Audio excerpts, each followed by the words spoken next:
Good evening, everyone. We appreciate you being with us tonight. This is our regular meeting for the month of May. Appreciate all of you being here.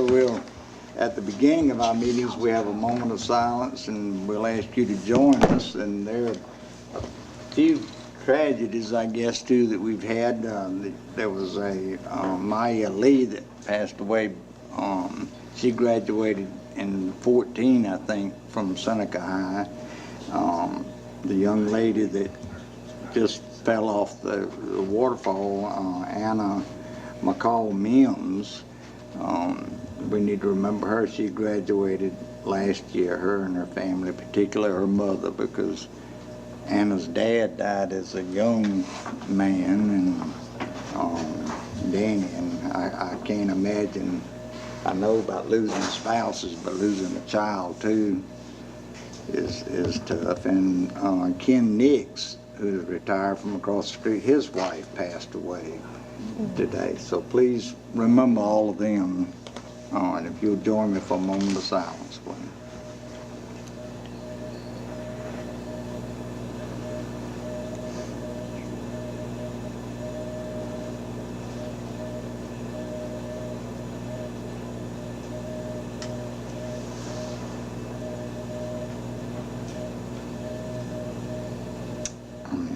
Thank you. And next, before we do the pledge, we're going to do the special recognitions, and then we'll do the Pledge of Allegiance. And Josiah from Walhalla High is going to lead us in the pledge then, and then we'll have the presentation by Mr. Garrett about Walhalla High. So, Dr. Thornton, if you... And I will recognize Mr. Lake, our Teacher of the Year, Ms. Carlisle, to help us out. I'll try not to read this, but I have to read some of it. The Teacher Forum Scholarship is awarded to seniors who plan to attend a four-year college and major in education. Since its inception in 2010-2011, a total of 30 School District Oconee County seniors have been awarded a Teacher Forum Scholarship. Thanks to generous donations, and they all come from teachers in the county. The scholarship has grown from 2 recipients the first year in the amount of $1,000 to 6 recipients in the amount of $3,000 this year. So we're really proud of our teachers that have been able to donate so much money to go to the students. And I would like to call up this year's recipients, and we'll present them an award and then have a few other comments. So we interviewed about 20 people, and they were outstanding. Every single one of them was a tough decision, and we came down to our 6 winners, and here they are. So from Seneca High, Savon Lee and Erica Waring, if you will come forward. From Walhalla High, Ashley Beatrice and Kimberly Stansel. And from West Oak High, Hannah Hunter and Jay Selrock. We're thrilled that they're here, and we're going to ask each of them to tell us where they're going to school and what they plan to study. So Erica, if you'll start with that. I'm going to Clemson this fall, majoring in agricultural education. I'll be attending College of Charleston, and I'll be in elementary education. I'll be attending Lander University and majoring in elementary education. And we are thrilled that all of them, when we interviewed them, said that they would be staying in the field of education and that they had every intention, if they could, to come back to Oconee County. So this is just awesome. I'm totally ask them. If you are interested at all in making a donation to the Teacher Forum Scholarship or would like more information, please contact Annette Orr, and she'll help you out with this, or contact Mr. Lane or myself. So congratulations to all of you. Dr. Thorson and Commissioner Knapp back up. Well, I'll just stand right here. I hear one to tweet you. We'll just back up just a little bit. And again, congratulations. Twitter picture here with Mr. Anatomy in there. No, we're going to stand right here.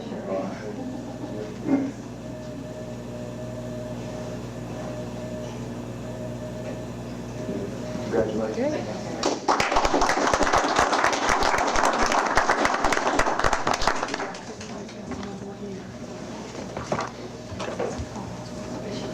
And we're going to do this next. Congratulations remotely if we can. The Seneca High boys track team just won the state championship, and they're actually having their track banquet tonight.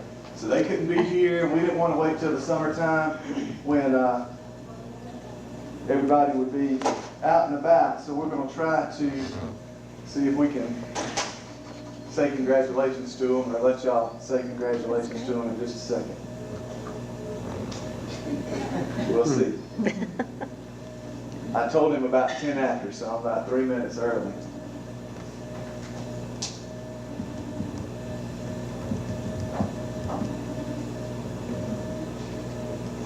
All right, we may have to do that after Walhalla High does their school highlight. We'll try that, because I know I told him 6:10 or 6:15, and I am a little bit early. We'll try one more time, and then if that doesn't work, we'll highlight Okay. and call back in a second.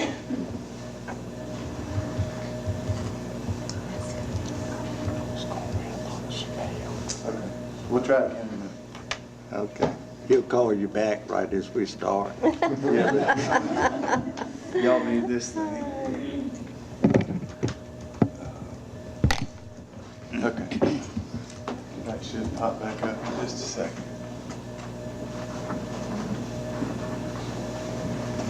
Mr. Garrett, Josiah, we'll let y'all. I'd like to introduce Josiah Akridge. He's going to lead us in the pledge tonight. Y'all stand and join us. I pledge allegiance To the flag of the United States of America and to the republic for which it stands, one nation, under God, indivisible, with liberty and justice for all. Thank you.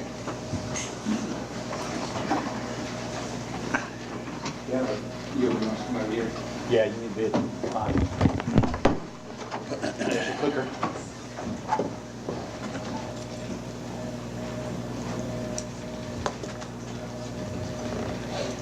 Hey guys. You're right. I told you they called. Soon after. Hold on. do it real quick? Yeah, go ahead. Renee's on the other line. Sorry, guys. All right, we're good to go. Give me just a second to get you hooked up.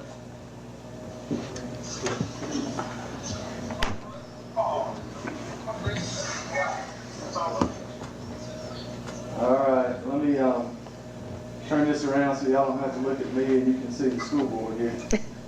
Oh, no, that's Oh, fine. yay. So guys, this is Coach White, the head boys track coach, and his guys that competed in the state track meet just, let's see, that was about 9 days ago, and won the 3A state championship. So we're certainly excited. I mentioned to everybody, guys, that y'all are having your banquet tonight and you couldn't be here, but our school board wanted to tell you congratulations and publicly recognize you guys for the great job you did representing Seneca High and Oconee County. Congratulations. Congratulations. Good job. Good job. Keep it up. We are certainly proud, and we'd love for y'all to be here, but we understand that there's a good meal that y'all are enjoying, and you probably want to be there, right? All right. Very Well, y'all honest. have a great night, and thanks for making us proud of the boys track team. Y'all did a great job. Absolutely. All right. Good night. Y'all have fun. Congratulations. Good job. Wow. Now we're going to hear about Okay. Walhalla High Thank you for your School. flexibility. Appreciate that, Josiah. Absolutely.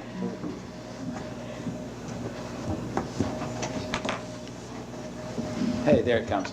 Well, thank you guys for having us tonight, and I'm going to turn it over to Josiah really quickly. I want to introduce our highlight tonight. We're going to focus on a student developed, led, just about everything about this project took hold because of students becoming involved. The main highlight's going to be, I affectionately call these guys, I termed them the Nature Patrol way back when they first approached me about this. But 3 students, Rose Noel, Christian Heap, and Josiah Akridge, they really were the impetus behind what he's going to talk about. And then I'll share a little bit how it ties in with several things we're doing at Walhalla. But we're going to highlight the trail that these guys have been working on, multi-use trails. So I'm going to turn it over to Josiah. All right, thank you. So back in January, Rose and Kristen came to me with a great idea, And that idea was to build a nature trail for the high school for a lot of purposes, and we're going to go over that in a little bit. But what we had to do was, come up with a plan to execute this nature trail to make it more than just make it more than just an idea. So first what we did is we had to get your guys' approval. So I presented in front of Mr. Hanvey, and he went over everything and he approved it. And then we presented in front of the SIC, and they said that they were willing to help us and offer a community day. And so just, some benefits that we said that would happen is that children that go outside more are happier, and they're smarter, less anxious, and they are more willing to pay attention in class because they just get a little break from the constant routine and all that, and it's just nice for them to take a step back and go outside. And so there's just some other things, but here we have some pictures, and this is before we started the trail, and this is just up on the ridge, and then there's just, I think it's about 1.5 miles from point A to point B, but if you walk it there and back, it's about 3 miles. And at first it was really thick and hard to get through, but like here you can see there's just some wildlife stuff, and very beautiful. And then finally we got the trail to become a reality when we had an SIC work day, and here's the results of that.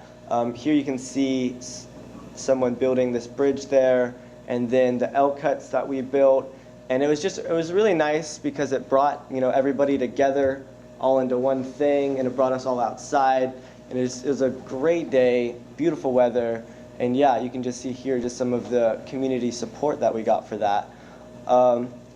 And just some future potential uses of the trail. There's some spots that we're thinking we could do outdoor learning labs where we can take the students outside and they can just spend some more time outdoors.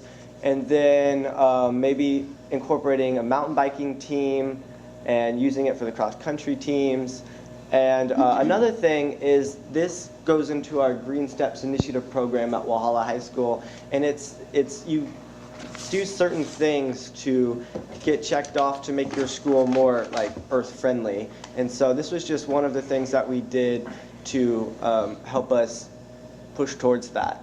Another thing is for potential maintenance and stuff, the ag class has volunteered to help with maintenance, and even maybe another class could be offered to help maintenance that and just go out and basic stuff like that. So yeah, that's what we did for our nature trail.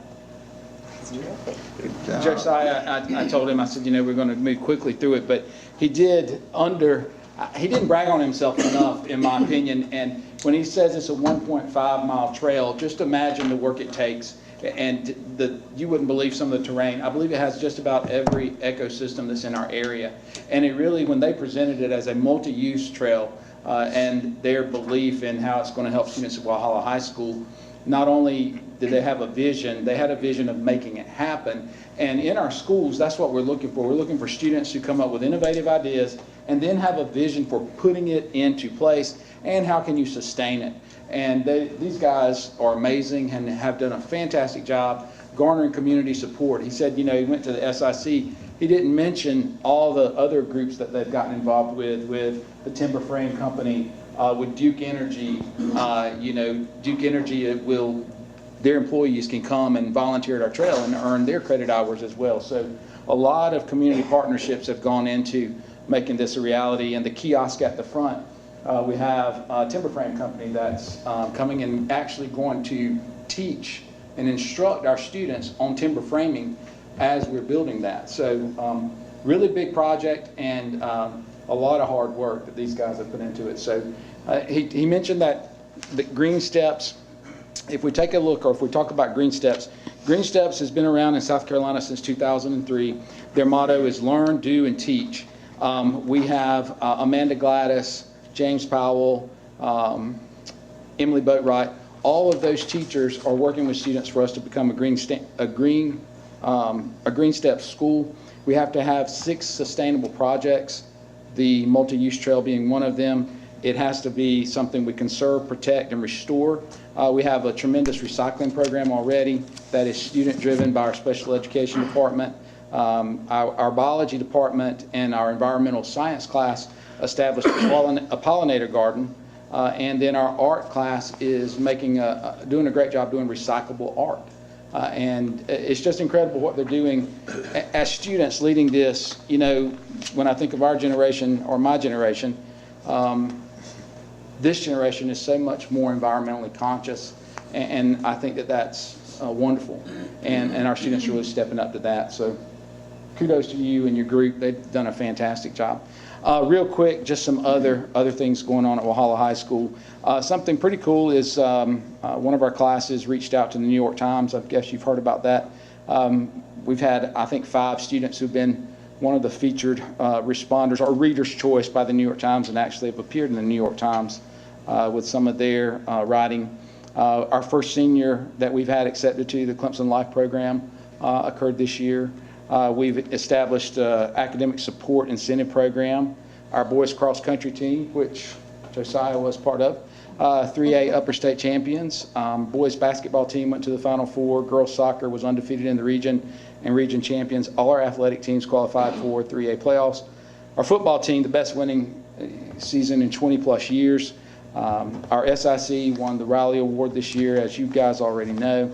The focus group for our Latino outreach, it goes, they're really, you know, our community and all of our community is so important to our school, and our partnerships with Southern Wesleyan University, with our SIC, and with our family liaison on working on really making sure that we are establishing community outreach based on the needs and opinions of our community, not just that we're thinking of things to do. The junior ROTC team, the rifle team, we finished 19th in the country among all junior ROTCs of all branches of government, or all branches of the service, I'm sorry. And then 7th in junior ROTC for the Army junior ROTC. So that's in the nation. So that's a rather incredible accomplishment. Our VEX robotics, they won 2 tournaments this year, which is great. They won 2 robot skills championships. That's another great opportunity for students to learn that our students and teachers are working really hard on. And I could go on and on. Our band received, the symphonic band received a superior rating at a concert performance assessment for the first time in the last 20 years. And so, and those are just some highlights, but as you can see, these students and the teachers that are working with them, along with our community partners, are doing some things that haven't happened in a very long time at Walhalla High School, and I can't brag enough about the kids. They're the best kids in the world, bar none. Anyway, I love these guys, and they do a great job, and thank you for all you do supporting us.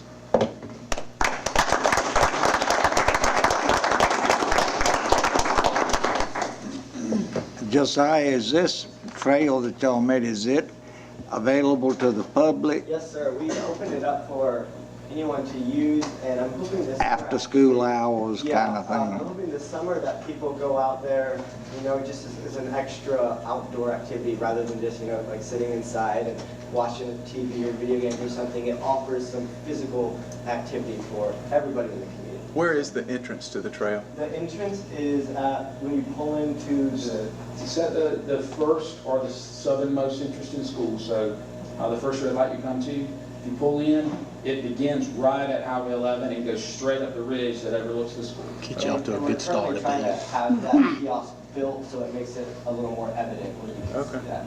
And it terminates over behind the baseball field. Yes. And you can, when we say terminal, you can come out, you can do as a loop and come up, but there's a lot of different options, and we try to make it just in case like there's an emergency or something where it's accessible to different areas. That way it's not like trying to get someone through whatever. But yeah. that was a great part of the plan that we didn't mention, was the fact that they analyzed what if someone became injured on the trail, because it does have some strenuous parts, and they have different access points to get an emergency response team down there. So any kids come up with that. Great job. Good. Thank you.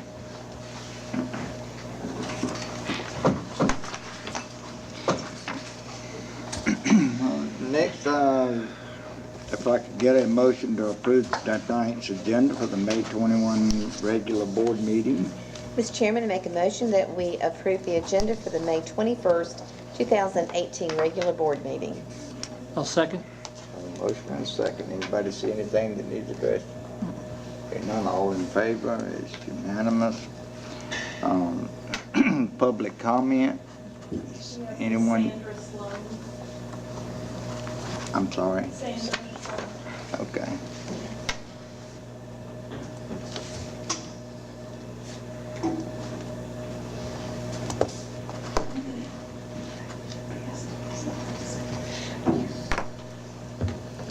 Hey. We have 5 minutes. Mr. Board Chairman and board members, school district officials. My name is Sandra Grant Sloan, and I'm a lifelong citizen of Oconee County. I was educated through the fine schools of Oconee and had a wonderful and diversified school experience. As a citizen of Oconee County, a 17-year veteran administrator who earned a National Board Teacher Certification, Business Educator, and Administrator Certification through the South Carolina State Department of Education, additionally earning a terminal degree, that of PhD. Hence, I would like to make a plea to the Oconee County school administrators, namely principals and district office officials who are persons with authority to offer employment contracts, to consider diversifying your classified and certified school staff and administrators with persons from minority populations as you continue to fill vacant positions for the 2018-2019 school year. There's a body of research that suggests that students from all racial and ethnic backgrounds benefit from having educators from diverse groups. However, currently students in Oconee County school system may possibly go through their entire educational experience without having or even seeing a minority in their building in regard to instructional purposes. In reviewing your current school staff, it appears that if no additional job offers are offered to minorities, there may be only one minority serving in the schools in the role of school administrator, which is that of assistant principal. This is the entire district. One minority administrator in a district of a total of 1,537 employees. One administrator out of 946 certified employees is less than 1%. This, in my opinion, is not an acceptable statistic and is grossly underrepresented. And is a gross underrepresentation, as the number of minority employees in schools should somewhat mirror the number of minority citizens in any district's population. According to the South Carolina State District of Education, there are 32.5 minority students in Oconee school districts with only 1% administrator, 5% certified staff, and 8% classified staff, and this is according to the report that we received last week here. Furthermore, economic gain and well-being is of concern, as the average teacher salary in this county for one teacher, one individual, is more than the entire family annual salary in Oconee County. In Oconee County, the average teacher salary is over $50,000 annually, whereas the median household income in Oconee County is approximately $42,000. Thus, the average teacher salary is lucrative. Beginning teacher salaries may be very restrictive and cause employees throughout our county, state, and nation to be confined to a frugal lifestyle. But the average teacher salaries could be considered lucrative and easily cause teachers to move from almost teetering on the edges of the poor status, of the working poor status. However, whenever they move into education roles, it's possible and highly likely that they will move to the middle class.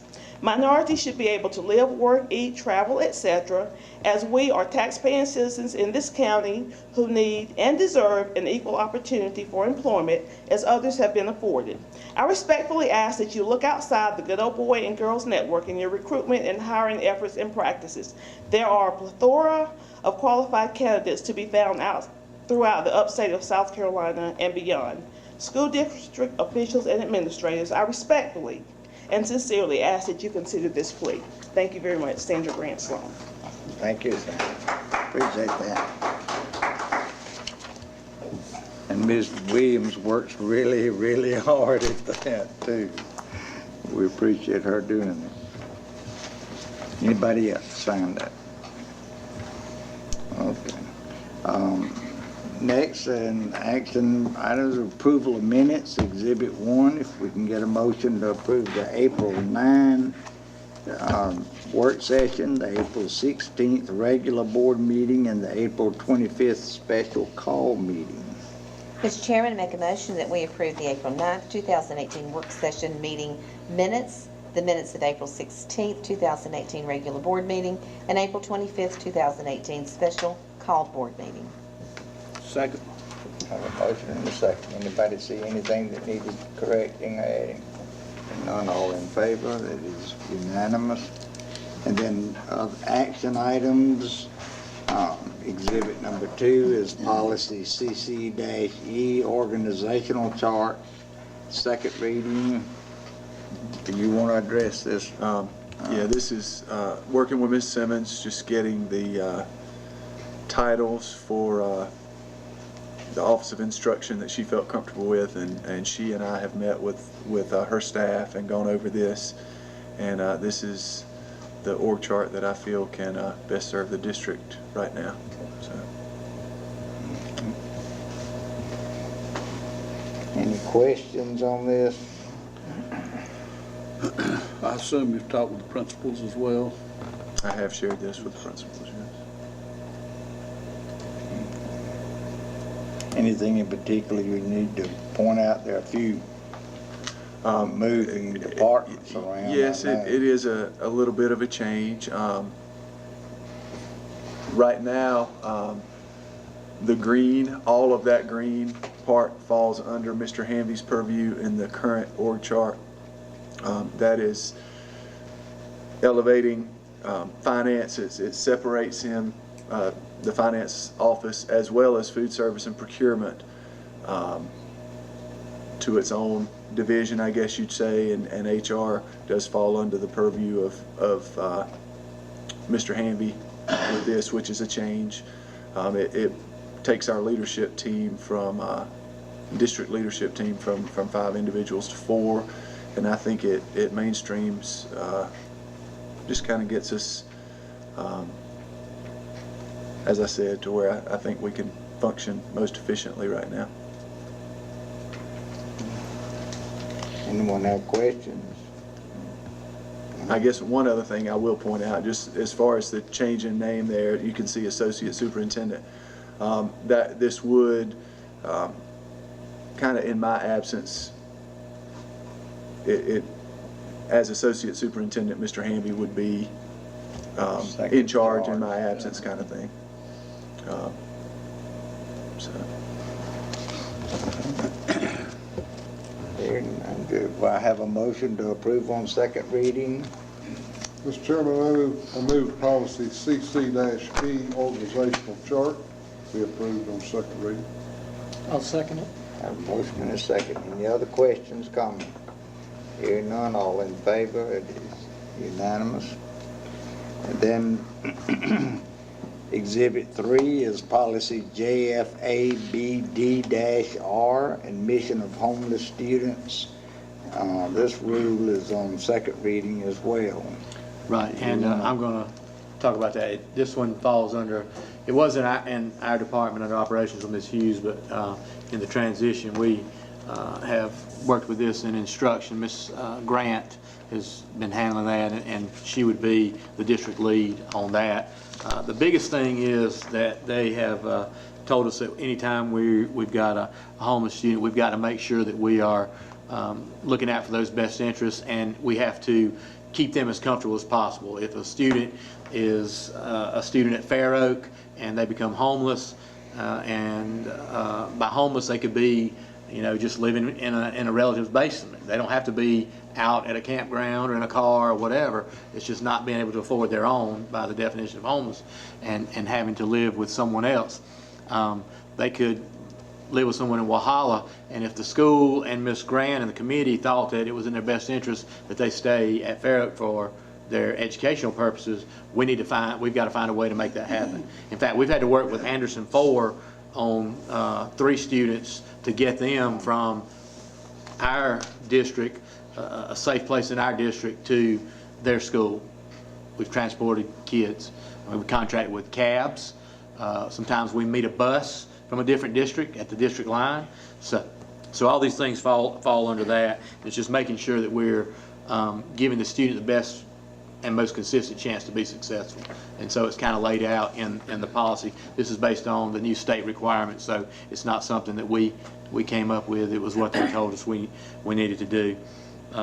So, I mean, you've had an opportunity to look at it.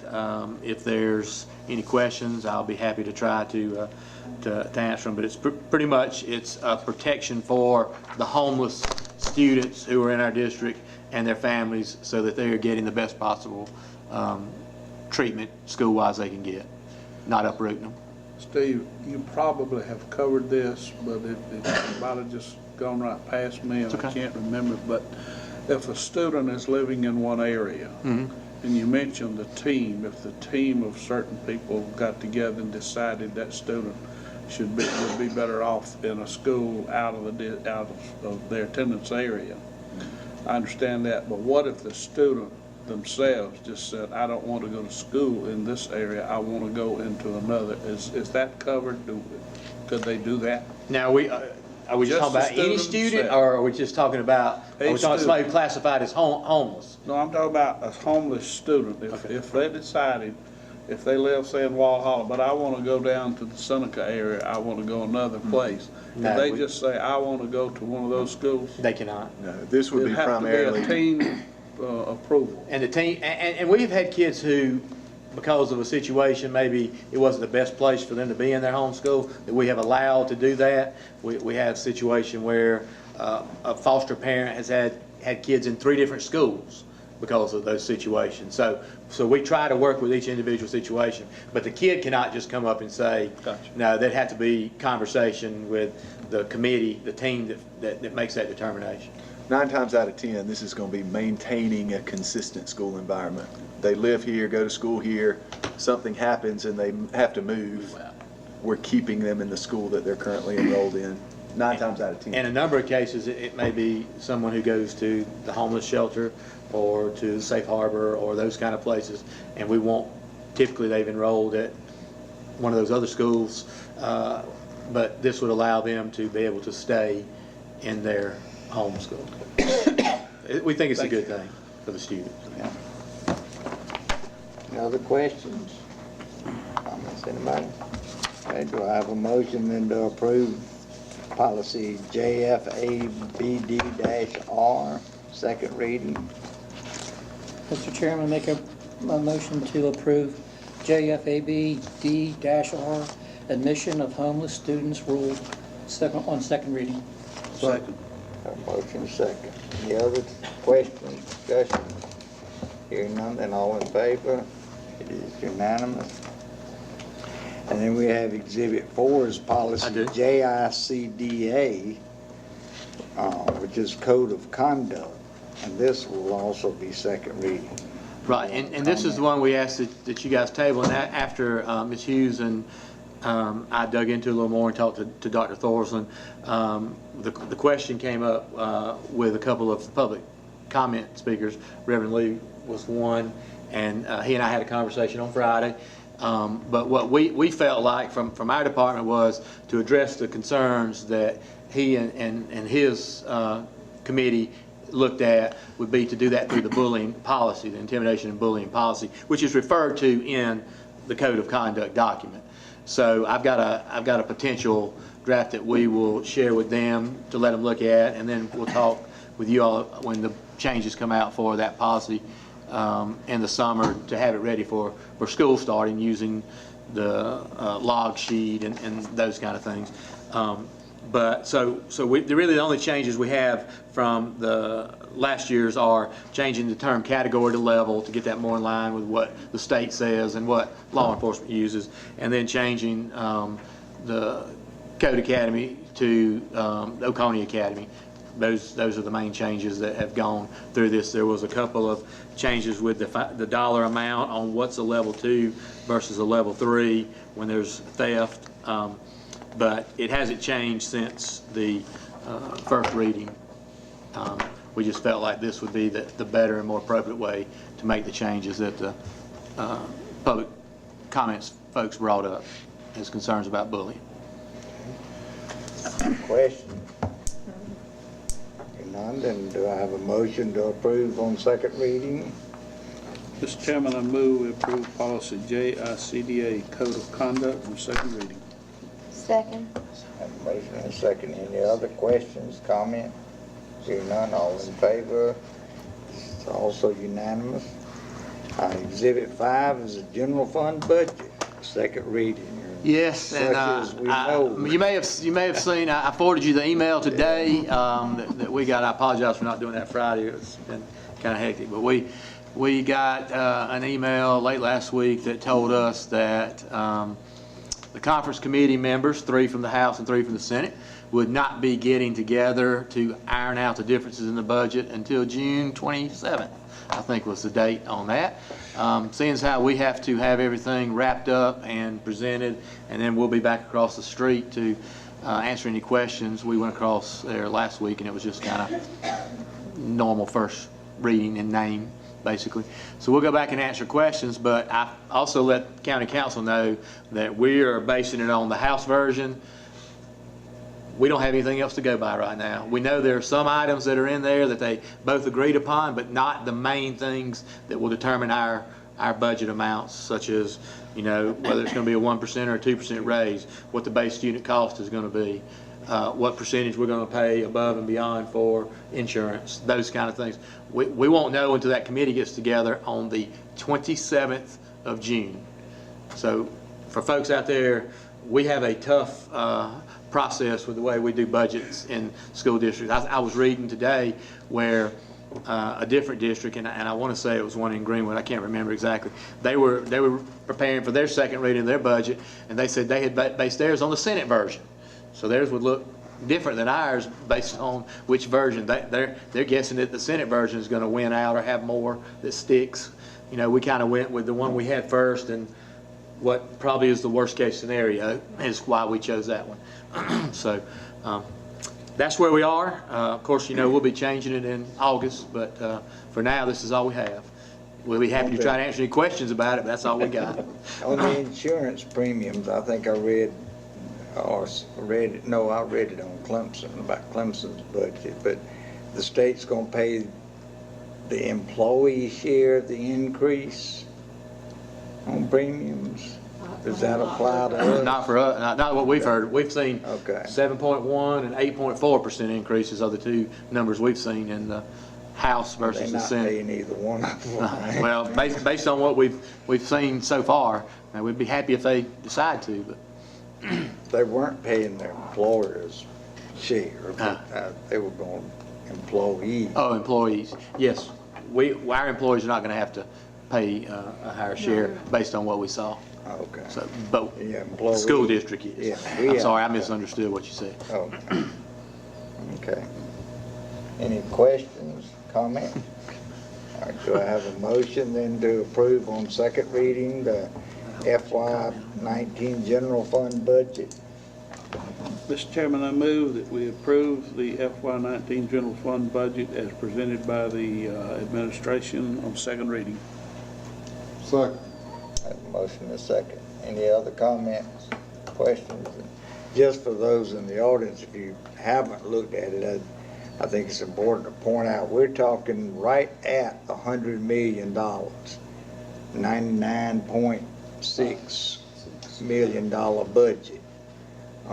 And the state needs to help us out by telling us how much they're going to give so we know what we can afford and what we can't. But it's huge. It is a big number. We want to be sure we're doing a good job of where the money goes. So, all right, we have a motion and a second. And all in favor? It's unanimous approval on second reading. The only other item is the executive session for personnel items, employment recommendations and changes. If we get a motion to go into executive session for those reasons. Mr. Chairman, I make a motion that we go into executive session for employment recommendations and changes. I'll second that. I have a motion and a second. All in favor? It's unanimous. Thank you. Short and sweet. Y'all come back now in June.